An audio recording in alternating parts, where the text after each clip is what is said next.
Teori klasik Jean-Baptiste Say. J.B. Say lahir pada tanggal 5 Januari tahun 1767 di Lyon, sebuah kota yang terletak di sebelah timur laut Prancis. Ayah J.B. Say, Jean-Étienne Say, merupakan saudagar kaya yang taat beragama dengan latar belakang agama Protestan. Ia merupakan anak tertua dari 3 bersaudara. Sejak masa kecilnya ia menunjukkan sisi kecerdasannya. Untuk itu pada umur 9 tahun ayahnya mendaftarkan J.B. Say di sekolah asrama dengan tujuan untuk memiliki pendidikan yang kuat. Di sekolah yang berorientasi pada keagamaan dan dikenal kolot, ia menunjukkan minatnya pada ilmu pengetahuan. Pada akhirnya krisis ekonomi yang melanda keluarganya membuat ia harus meninggalkan pendidikan formal pertamanya. Terpaan krisis tidak menghalangi niatnya untuk terus belajar, khususnya dalam bidang ekonomi. Pada tahun 1785 ia dikirim ayahnya ke Inggris untuk mempelajari industri komersial dan bahasa Inggris. Inggris sendiri pada masa itu sedang mengalami masa transformasi revolusi industri menuju peradaban yang besar. Di lain hal, pada masa itu juga pemikiran Adam Smith tentang ekonomi klasik yang berjudul The Wealth of Nations mulai dikenal. Faktor ini pada akhirnya kelak akan mempengaruhi pemikiran J.B. Say dalam bidang ekonomi. Di Inggris nasib kurang beruntung ia dapatkan. Karena tidak juga memiliki pekerjaan yang tetap, kerap kali ia dilanda krisis keuangan. Dengan kondisi yang tidak mendukung, pada akhirnya ia memilih untuk kembali ke Paris, dengan berkarir sebagai pegawai asuransi pada tahun 1787. J.B. Say merupakan seorang yang kritis. Ini terbukti dengan kritik tajamnya terhadap kebijakan pemerintahan Napoleon. Karena sifat kritis itulah jabatannya sebagai anggota konselet tidak bertahan lama, tahun 1799 sampai tahun 1803. Tidak lama setelahnya, ia memilih untuk pindah ke sebuah kota kecil bernama Norteren di Prancis dan membangun bisnis pemintalan kain dan menjadi orang pertama yang mengenalkan istilah entrepreneur.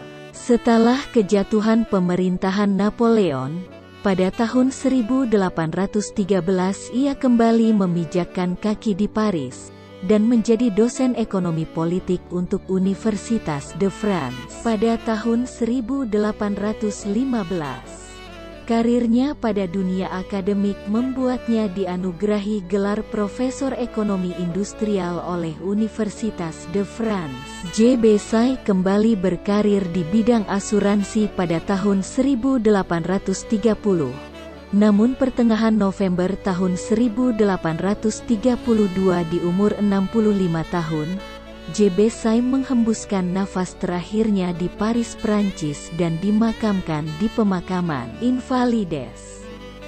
Jean-Baptiste Say terkenal karena hukum Say atau hukum pasar Say yang menyatakan penawaran agregat menciptakan permintaan agregat. Penawaran menciptakan permintaannya sendiri. Penawaran mencerminkan permintaannya sendiri. Say juga menjelaskan bahwa kegiatan perdagangan tidak didukung oleh ketersediaan uang, tetapi oleh ketersediaan barang yang diperjualbelikan. Teori hukum pasar Say. Menurutnya bahwa penawaran akan menciptakan permintaan dengan sendiri dan terjadinya permintaan bukan disebabkan karena uang tetapi karena berkurangnya permintaan barang dan jasa. Penawaran akan suatu barang dan jasa akan terjadi jika permintaan barang dan jasa juga tinggi sehingga pendapatan suatu negara P akan nol dan uang atau modal akan bertambah. Alasan Tsai mengatakan bahwa penawaran akan menciptakan permintaan dengan sendiri karena ia terinspirasi oleh doktrin merkantilis mengenai uang dalam bentuk emas dan perak serta terjadinya keseimbangan pasar karena terjadinya perdagangan akan menghasilkan pertumbuhan ekonomi. Selain itu, Tsai kurang sepaham dengan teori merkantilis tentang kelangkaan uang. Ia mengatakan bahwa terjadinya permintaan bukan karena kurangnya uang tetapi karena adanya penawaran barang dan jasa sehingga terjadi permintaan dan uang hanya digunakan sebagai alat tukar saja. Pemikiran Jean-Baptiste Tsai (J.B. Tsai) merupakan ekonom klasik yang banyak memberikan sumbangsi pemikiran untuk dunia ekonomi. Berikut merupakan beberapa pemikiran J.B. Tsai. J.B. Tsai mengkritik sahabatnya yang juga seorang ekonomer, Malthus, bahwa pendekatan matematika dan statistika sebagai pijakan awal menuju rasionalitas ilmu dalam bidang ekonomi kurang tepat dan memiliki kecacatan. Ia mengatakan bahwa ekonomi adalah tentang kualitatif, dan bukan mengenai kuantitatif beserta perhitungan matematikal. Masalah yang ia sampaikan bahwa permintaan, penawaran partner phone, next, find a new partner, stop this dialog, elastisitas harga sejatinya tidak hanya ditentukan oleh angka statistik. Aspek sosial seperti politik, psikologi dan sosial bahkan filsafat memberikan pengaruh yang lebih besar dalam mengurai permasalahan sosial ekonomi.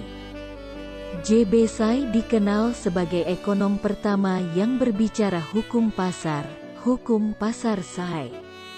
Ia menyatakan bahwa penawaran agregat akan selalu menciptakan permintaan agregat yang sama. Lewat tulisannya ia beranggapan bahwa jika terjadi surplus produksi dan tetap tidak terjual, ini terjadi karena terdapat permintaan lain yang belum terpenuhi. J.B. Tsai berlatar belakang seorang praktisi bisnis.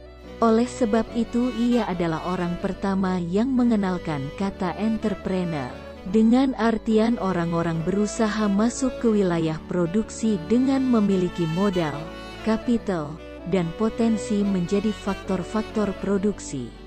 Ia juga menekankan dengan entrepreneur masyarakat akan lebih mandiri dan tidak berpangku tangan dengan apa yang diberikan oleh pemerintah. J.B. Tsai beranggapan bahwa investasi adalah basis dari pertumbuhan ekonomi sebuah negara.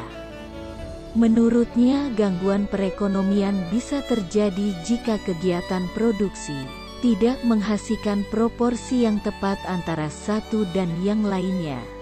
Dalam hal lain, ia menilai bahwa kegiatan konsumsi tidak akan membawa pada kekayaan, namun akan menjadi penghambat dalam menambah kekayaan. Kelemahan teori Jean-Baptiste Tsai.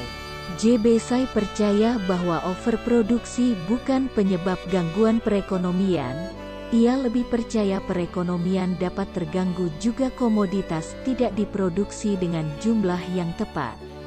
Namun faktanya kelebihan produksi dapat membuat harga komoditas di pasaran menjadi rendah. Hal tersebut membuat perusahaan merugi. Ketika perusahaan merugi dan memutuskan untuk menutup produksi, maka pengangguran akan muncul. Hukum permintaan menciptakan penawarannya sendiri di masa sekarang kurang relevan. Karya Jean-Baptiste Tsai. Theories on Political Economy or the Production, Distribution, and Consumption of Wealth Vol. 2, 1821. Letters to Malthus, on several subjects of political economy and on the cause of the stagnation of commerce, 1821. An Economist in Troubled Times, Writings.